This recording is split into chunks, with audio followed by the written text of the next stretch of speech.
Bonjour à toutes et à tous, je suis Alexandra Castagnetti, je suis conteuse de nature et je suis adhérente aux Graines Poitou-Charentes.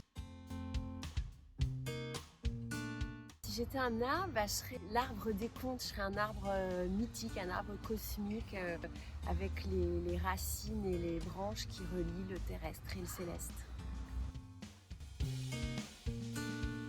Je pense que je serais un oiseau quand même, peut-être un merle. Parce que quand près de chez moi j'entends un oiseau chanter, ça me fait un tel effet dans le cœur que voilà, je pense que je serais un oiseau.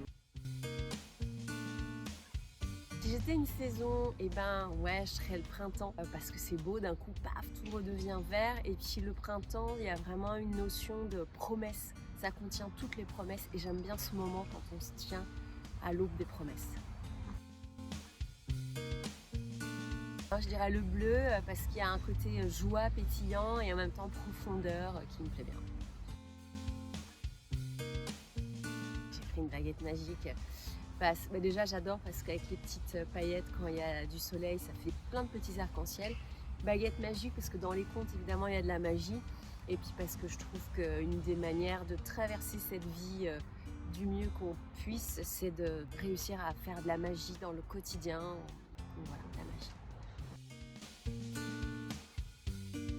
Moi je suis conteuse et musicienne et en fait dès le début j'ai été sur un répertoire de contes liés à la nature. Voilà, ça c'est vraiment venu ensemble sans forcément que je le réalise au début. J'ai écrit un conte qui s'appelait L'homme floral et qui était vraiment sur la guérison de la terre et du féminin et du masculin. Du coup dans les contes ça permet d'aller vers la nature d'une manière sensible. Je dirais que si je dois mettre le côté éducation à l'environnement, je suis du côté sensible et poétique de l'éducation à l'environnement, puisqu'en fait à travers les contes, ça induit un état de conscience qui est un peu différent du quotidien, où on voyage vraiment à l'intérieur de nous, dans notre imaginaire, et du coup c'est un bon moment pour attirer l'attention sur la beauté de la nature et le fait que la nature elle n'est pas là que pour nous servir de ressources à exploiter, mais qu'elle nous aide à vivre en fait avec sa beauté, avec sa grandeur, et qu'en plus on n'est pas extérieur à elle mais qu'on en fait partie. Et le conte,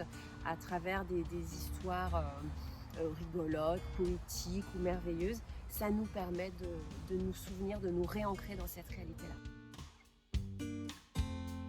Je suis adhérente aux Graines Poitou-Charentes depuis 4 ans, 5 ans. J'ai connu Graines en fait quand j'étais encore en Ile-de-France parce que j'avais fait un jour un spectacle pour une fête de fin d'année aux Graines Ile-de-France. Donc j'ai trouvé ça super que cet asso existe. Et une fois arrivée en Charente-Maritime, j'ai eu besoin d'adhérer aux Graines parce que j'avais besoin d'être en lien avec des personnes pour qui c'est une évidence en fait, qu'il y a une nécessité d'agir et de changer par rapport aux dérèglements climatiques. J'avais besoin d'être en lien avec des personnes aussi qui font des choses au quotidien, qui œuvrent au quotidien, et ça fait juste tellement de bien de pas me sentir seule dans ces questionnements et seule à avoir l'envie de faire ma petite part et donc d'être en lien avec des personnes pour qui c'est une évidence et qui agissent au quotidien pour ça. Voilà, c'est pour ça que je me suis inscrite et que je suis adhérente au club.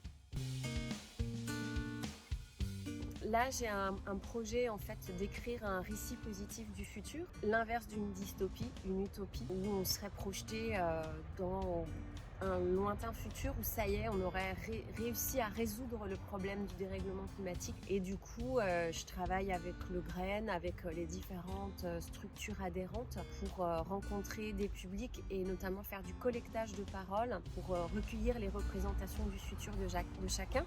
Et ensuite, ce projet, j'aimerais, une fois que le spectacle il sera créé, qu'il sera en diffusion, que les gens, eux aussi, créent leur propre récit positif du futur pour se confronter à leur senseur intérieur et passer par-dessus pour réussir à avoir une vision personnelle positive du futur.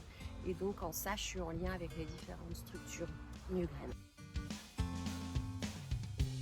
Ce qui me tient le plus à cœur dans tous ces sujets-là, c'est la reconnexion. On est dans une société où on est coupé de nos corps, avec les techno-cocons, on est encore plus coupé de nos sens, on n'est que sur la vue, on est un peu isolé des autres. Donc pour moi, c'est vraiment la reconnexion, le fait de se sentir appartenir au vivant.